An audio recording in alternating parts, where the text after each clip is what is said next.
Most salespeople think that mastering objections means memorizing scripts or word tracks, but they are wrong.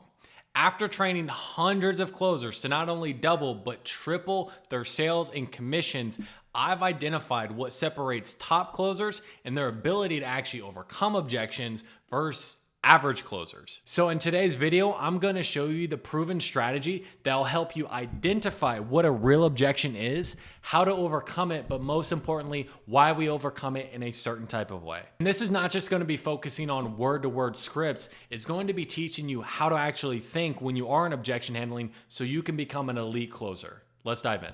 So most people are focused on the word tracks of what you say when you get an objection. The prospect said this, what do I say to magically overcome that concern in their mind? Again, word tracks can be helpful, but if you don't understand exactly what objection you're handling, is it real? Is it a smokescreen? And why we actually handle it in a certain way, you're only going to be able to get so far in your objection handling and being able to close deals. The best closers out there, they're not good at handling 100 different objections. What they're good at is identifying what the real objection is and funneling people to talk about something that's real that you can handle and overcome. Because when we talk about objections, the first thing you need to understand what an objection is, it's a limitation. And as a closer, you can't buy into people's limitations. Now, these limitations could be mental, right? Like fear of moving forward, or it could be logistical, like they have $200 in their bank account. But if it is something that is logistical, you still can't buy into their limitation of, oh, I only have $200 in my bank account, therefore I can't invest in myself. What you need to do is, because you don't buy into their limitation because you want what's best for them, you need to get them to see, I have $200 in my bank account, therefore I need to go ahead and get resourceful so I can invest in myself and change the situation. When somebody tells me their limitations, really, it's not my problem. What I am going to do is get them to focus on, okay, you have these limitations, but do you want to change your limitations? And the only way for them to change their limitations is for them to change their circumstances, okay? Now, when we mentioned what is a real objection and what is not a real objection, there are only 3 objections that are real. It is going to be time, money, and value. Everything else is going to be a smokescreen. Now, I know what you're thinking, but Christian, what about partner? Well, what does somebody need to talk to either their business partner about, or what does somebody need to talk to their wife, their spouse? What do they need to talk to them about? They need to talk to them about the value, the money, or the time, okay? But Christian, what about I need to talk to some references? Okay, what do they need to talk to the references about? Value, money, time. It all boils down to these, because everything else as far as the objections, you really can't handle because they're not real. You need to get people to tell you what the real objection is and boil it down to value, money, or time. Of these 3, the one that's hardest to overcome is value, because if you've gotten to the end of the sales conversation, you've done your discovery and you've done your presentation and we get a value objection, they don't see the value, you're not going to be able to overcome that objection without going back into the discovery, uncovering exactly what's going on, and going back into the presentation. So really, when we're taking a look at objections, it really starts at the presentation. You need to make sure your presentation is customized to them so they see the actual value. And before I drop price, I'm going to tie off the value. Why tie off value before we drop the price? Well, if you can eliminate one of these objections, either time, money, or value, before we drop the price, it's going to make objection handling so much simpler. Because what will happen is when we do drop the price, then fear and uncertainty is going to creep into the prospect's mind, okay? They're going to speed up their way of thinking and they're not going to be as clear. When somebody is a bit fearful, especially if it dropped the price, and again, it's not something that they expected, I can't expect them to be talking and thinking rationally, okay? So I want to make it as easy as possible to understand exactly what their real objection is. Because again, it's either time, money, or value. So if I can go ahead and eliminate value before I even get there by tying it off before I drop the price, then that means that it makes it so much simpler, because now it's just either money or time. And if you do something that is done for you, like a couple of the students that I teach, and they don't actually have to do any time, then guess what? The only objection it could really be is logistical or fear money, okay? But some people that are going to be doing coaching or things like that, they have to put the time in, then time is always going to be a factor. But what you want to do is make sure you tie off value before you get to the price. Now, I know there are some people out there that say you can drop the price at the very top of your presentation, which again, you can do that if you feel like you're very good at actually identifying what the objections are. But most people who I've come across and who I've taught, they get lost in objection handling. So if you want to make it as simple as possible, tie off value before you actually get to the price, rather than dropping price at the top, okay? And it's really easy. How you can go ahead and tie off the value before you get to the price is, hey, before we dive into the investment, do you feel like with what we covered, the structure of everything, we can get you from current state to desired state? You should get an emphatic yes. If you don't, if they seem uncertain, you need to ask, hey, you seem a little bit unsure. What's behind that? Make sure value is off the table before you go ahead and drop the price. And once you get a yes, oh yes, I feel like it would get me to the desired state, you're going to ask them why. The reason you want to do that is you want a double bind. You want them to start explaining to themselves why the solution will actually get them to their outcome. Okay? Then from there, you're going to head and drop the price. Okay, do it in a way that ties in their desired outcome, and then you're going to ask for the sale. So they can only do three things. They are going to give you a smokescreen, tell you that they don't have the time, or tell you that they don't have the money or it's too expensive. It'll either be logistical or fear, money or time, or a smokescreen. Okay, because you've already tied off the value. Now, once we get this, we just have to understand if we do get a smokescreen, let's say it's partner, for example. Let's say it's think about it. Let's say I need to talk to a reference. All you need to do is diffuse and get them to admit that it's either money or time. For example, if they need to think about it, you're going to say something like, okay, and that's not an issue. Just so I can send over the most relevant information to you, what's the biggest thing you need to go over in your mind just to see if I can help? Oh, well, it's just a lot of money or time, okay? Or they'll say like, hey, I need to talk to my wife about this. Okay, not an issue. Just so I can send over the most relevant information, what's the biggest thing that conversation is mostly going to be about, just to see how I can help? Oh, we just need to make sure like the money works, okay? So we're going to push them to a real objection. And just understand, people sometimes will not come out and just say like, hey, it's the money. What they'll do is, you have to understand, they will say certain things, but you have to understand what they mean. If they tell you that they need to go over the numbers, what numbers do they need to go over? They need to go over the numbers of the investment. It's a money objection. If they tell you they need to take a look at the finances, again, money objection. Okay. So if they mention anything about money, then you go down the money objection route. Okay. If they mention anything about time, you go down the time route. And once you get the real objection, what you need to do then is go to what I like to call the objection balance. Okay. Because when you are in objection handling, you really have two things that you're dealing with. You have the objection, and then you have why they would do it. Because what happens is when they first object to something, okay, their objection is so much greater in their mind to their why. Okay, the why they would do it, the why they would get the outcome. And your job as a salesperson is to level the playing field, but then we need to also get leverage on creating the why to make it bigger than what their objection is. That's the only way that we overcome it. If I don't have somebody's why, then I'm going through objections blind, okay? So I need to make sure I have their why. I don't put their why on them. I need to understand their why. And once I get them to actually start to focus on their why, that's when I can reframe or create a debate, like make a point, and then from there get leverage, get commitment, and then I need to create a negotiation. So typically how we're going to reframe, depending on what objection it is going to depend on what reframe that we use.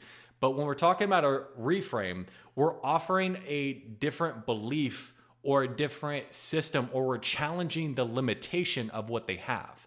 Once we get them to buy into a different frame, a different way of viewing things, Then we need to get leverage. And how you get leverage oftentimes is by asking consequences of if they stay the same, what's going to happen. Consequence is a great way to tie off loops, tie off reframes, but also create urgency in the prospect. Then from there, we need to go ahead and get commitment. And then if it's about the money, we are negotiating. Like, what do they have available? So that way we can go into the conversation and create a payment plan for them if we need to. Okay. The problem is if we go and we get this objection, let's say it's a money objection, for example, and we go straight into negotiation, we don't have their why. Okay. So their objection is so much greater than their why. So they're not going to be as resourceful as they would need to be. And if they're not as resourceful as they need to be, they'll either one, not come up with the numbers, or two, give you smaller numbers than what you need. And if you get smaller numbers, you're not going to get as much cash up front. And if you don't get as much cash up front, they're not going to be as committed on the back end. And if they're not as committed, they're not going to get the results. Okay. So let's take a look at an example of the classic, like, hey, I don't have the money. Okay. So first and foremost, what we need to do is we need to diffuse. Okay. Not a problem. What do you mean by you don't have the money? You diffuse and then you clarify. Okay, money aside, would you do it? Now, the reason I ask that is because, again, I'm getting the why would they do it? I need them to contradict themselves on if you took away this objection, would you do this? So I'm getting them to start to focus on what their why is. Okay, why would you do it though? See, we're asking one why question, like why would they do it? But why actually invest in yourself to get XYZ outcome? The why that they would do the program, honestly, is not that important. What's the important why is why they would change. That's the why that we need that's going to create the leverage so they can start to focus more on their why rather than their objection. Okay? Then from there, after we get them to focus on why they would do it, we go into a reframe. Simple reframe that you can always use is what's riskier. So you're going to open up something like this. Can I make a suggestion? So what's riskier at the end of the day? You keep doing what you're doing now and God forbid the situation gets worse, or is it riskier? Is it riskier to remove that limitation? We find the money so we actually get the outcome. So they're going to say, well, it's riskier to stay the same. Okay, 95% of the time. If they don't, there's some ninja tricks you can do to get them to fall into the frame. But again, for another video. Okay, why is it riskier to stay the same? Again, I'm getting them to focus more on their why they don't want to stay the same. And then from there, okay, now that we got them to buy into the frame, what we need is leverage, consequence. So when we go into the consequence, okay, what happens if you do stay the same? Typically, I'm going to ask two different consequence questions here because I really want them to dig deep and understand what's going to happen if things stay the same. Because somebody would say like, okay, what happens if things stay the same? I mean, I just won't get to where I want to be. I mean, some people are fine just not getting to where they want to be. So for you, what would be the day-to-day ramifications if that happens a year from now? Get a real deep consequence, okay? Once we get a real deep consequence, and you'll know you've gotten a real deep consequence from the emotion. There should be an audible oof when they give you a real deep consequence. Once we have a real deep consequence, again, go over here. What do we need to do next? We need to get commitment. Okay? So it's not their commitment to, hey, do the program. It's a commitment to change because that's the important commitment. And you can do something like this. Again, you want to put money aside. Money is the easy part. Okay? I'm changing the meaning of what's hard. Because when they tell me they don't have the money, what they're saying is finding the money or spending the money is hard. But I need to change the meaning of it's not the money that's hard. Money's easy. The hard part is just committing to change. Okay? And you do it something like this. First and foremost, I always want to reward them if they're open with me. So it's like, I appreciate you being open with me. Money, that's the easy part. We can figure that part out. Again, I'm putting it to the side. The hard part is the commitment to change. So are you committed to do what it takes to change? Yes. Why though? Well, I'm committed because of this, this, and this. Okay, cool. Now that we got that they're committed, that's when we can go into negotiation. Then and only then, because now they're in the right state of mind. Again, they're focused on their why. They're going to be in a more resourceful state, and they just told you that they're committed. And now when it comes to getting to negotiation, I'm not going to sit here and say like, hey, we have these different payment plans. What works best for you? No, what you want to do is you need, especially when you're in negotiation, the best place to be in negotiation is you understand what the other person has. And once you understand what they have, you're going to ask like, hey, if we can do this, does that work for you? Okay. So it goes a little something like this. So if you're committed, I want to see you win. Let's focus on what we can do, not on what you can't do. Bills, expenses aside, what can you do? Get a number out of them. Okay. Once you get a number, it's like, I typically will bump it up. They're like, oh, I have like 2,000. Can you do 3?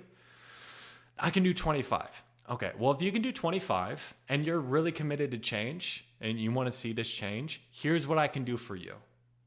So again, they have this and they're committed to change. If you have that and you're committed to change, here's what I can do for you. Okay. So you're doing something for them. You're helping them. That's the way that it should come across. Now, if we get to this point and you find out a payment plan that works for them, you understand exactly what they have, and then for whatever reason, they're not moving forward, you go right into fear objections, and then you just basically go for it. Now, there's tons of things or tons of ways that you can go about handling fear, but a real easy way, okay, I have a couple different ones that, I've gone over here, and they're different videos like on my YouTube, but when we're talking about fear, like it's basically identifying what the actual belief is, listen to their language, understand the belief, and customize your frames. So what you're doing is you're understanding exactly what belief it is. Are they just fearful of taking a leap? Do they think it's okay to wait a day to take action? Are they just unsure? Have they never made an investment like this before? Do they always make decisions this way? Again, what is the actual belief that I am handling? And I'm going to customize my reframe to whatever belief that I am attacking, whatever limitation I'm attacking. Again, I'm going to get leverage. I'm going to be asking consequence, and then I'm going to ask for the sale again. And then this is basically all you do is you just loop over and over again. Typically, I'll do 2 to 3 times, and I'll add intensity. Okay, I'll add intensity each time I go about it, right? More intensity just means stronger in terms of my tonality, and more daddy's home energy like as I go forward, okay? Again, don't go 0 to 100 real quick. Yet add intensity as you're going through it. My very first fear reframe, it's pretty easy breezy, okay? Most people, that's all they need, but some people need a little bit more daddy's home energy, so you increase the intensity as you go through. Now, depending on what you sell, you can either stop right there. Let's say you did 3 loops, you're objection handling for 30, 45 an hour, and you're not making any progress, okay? The conversation's not being productive at this point. If you're selling something that's B2B and there is a higher likelihood that people are going to show up to a follow-up call and actually close, then I would say right then, depending on your confidence, for me, I'll always just go for it, but depending on your confidence, book in a follow-up call and then try to get them across the line then. For me, or what I will do, or if you're selling something that's more B2C and the likelihood of people actually showing up to a second call, especially if it's a fear objection, is very low, what I'll do is what I call a nice versus kind frame, and then I will go for the jugular, okay? So I'll be a lot more straightforward, a lot more hands-on, again, raising up the daddy's home energy. And now, the nice versus kind frame, it's super simple. Now, again, depending on what you're selling, you might need to use a different analogy, but this is the one that I've always used because, again, mostly selling to dudes in sales, okay? So you go through a couple different loops and then, like, they're not moving forward. I'd be like, okay, do you know the difference between being nice versus being kind? And they'll say, yes, no, it doesn't matter. Okay, so picture this. Like, we're out at a bar talking to some ladies, and, like, my breath stinks. Like, if you're nice, you wouldn't say anything, because you'd be worried about what I might think or say. On the other hand, if you are kind, you'll pull me aside and you'll say, hey dude, your breath is kicking right now. It's killing your game. Here's some gum and let's get back in there. Because you want what's best for me. and you want what's going to get me the best outcome. Do you mind if I'm a bit kind right now? So then you're asking for permission to maybe say something that could offend them, but it's for their good. It's for their best outcome. Okay. Then you just bridge into, again, depending on what you're selling, depending on the discovery, depending on the objection handling, like you start being a lot more straightforward and going for the jugular. All right, hopefully you found that training helpful. And if you do want more word for word tracks on how to overcome objections, check out this video right up here and I'll walk you through my exact process word for word on how I overcome any objection you're gonna run into. See you guys in the next video.